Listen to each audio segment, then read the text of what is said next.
Next we come to John Lithgow. John Lithgow is one of the best known actors, certainly. Third Rock from the Sun, but going all the way back to movies such as Footloose and World According to The original M. Butterfly. The original M. Butterfly, that's right. And so he's had both his share of comic and dramatic roles, and here he gives us a shot of each. Mm-hmm. He plays stories by heart, and that's exactly what it is. He comes with a storyteller. They're actually, he reads, or he tells two stories that come out of a book that his parents read to him when he was a child. In fact, he has the actual book here, but there are actually three stories, because the third story is why he is telling these stories and his family background. I mean, we find out about his father, who was a theater impresario, and I think you actually met him once. In New Jersey at the McCarter. Yeah, his father was very instrumental in getting McCarter up and running and becoming the great regional theater that it was. So we hear that story, what it was like to grow up in a theatrical family, that obviously it influenced him to go. And I think so, yes. So the first story, which I...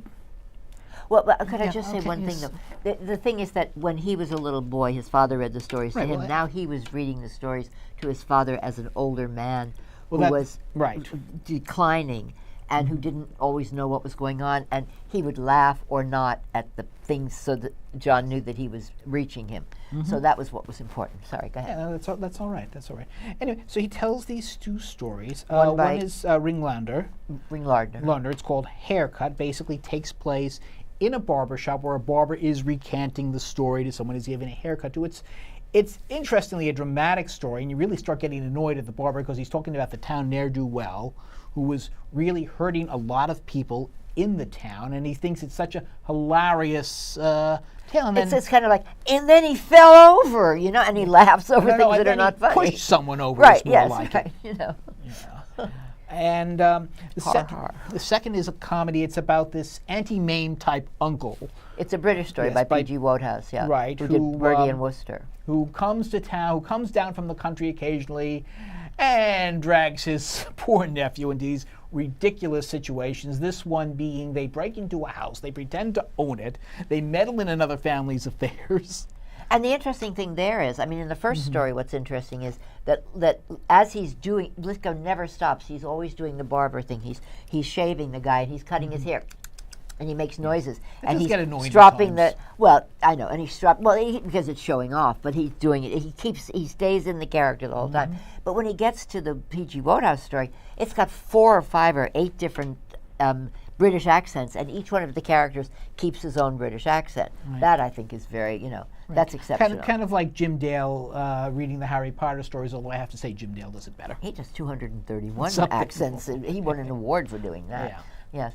But Lithgow, he's been doing this out of town at regional theaters. He was doing it Monday night at the Roundabout, and now they gave him a full slot. And the audience was with him, especially for the Wodehouse. There was laughter throughout that whole thing. Yes. Well, of the two experiences, those were the ones that I liked the best. So the Wodehouse was the one. The other one I wanted to shoot the barber. Yeah, well, I think that's the point. You get to...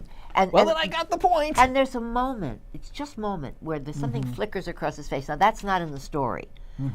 It flickers across his face as to, maybe that's not so funny, and then he goes, no, it's funny. And he goes back to it. So you realize that he's not going to change. None of the story is going to affect him in the way that it might. But really wonderful work from Lithgow. Yes. And my conclusion on this is I admired the craftsmanship. Right. But judging strictly by how entertained was I would have to give this 3.5. Yeah, but you have to, even as a child, people are read to so they go to sleep. That's part of the reason for doing it. I stayed awake for this. Yeah, we all stayed awake for it, but there is a soporific quality to it. Even with the best performer, even it is one, it isn't one voice. In the second one, that's why it was so much more effective, because it wasn't just one voice. I actually read to my children until my youngest one was like 10. And when they were teenagers and explaining exactly that I could not do anything right as a parent, the one thing that they conceded was that reading was reading to them. Well, yeah, and the other thing is, my dad did this too. In other words, the stories were much too old for children. These are adult stories, but they have things in them that are amusing and obviously you wind up with precocious kids, or you have precocious kids when you do that. Well, I don't know which comes first, but so what would you give it? Well, as I said, 3.5. Oh, we did that. Did I give mine? No, I don't think so. That's where I'm going. Sorry. Hello, everybody. Again would separate this out. I think Lithgow did a wonderful job, Yes. and I would give Well, 4. I would give even more for Lithgow. I might 4.5-ish, yeah. something like but that. Yeah. But for the makeup of the evening, Mm. and it's Dan Sullivan was directed it, so I mean he's got a top-notch director. But there's only so much you can do within the thing.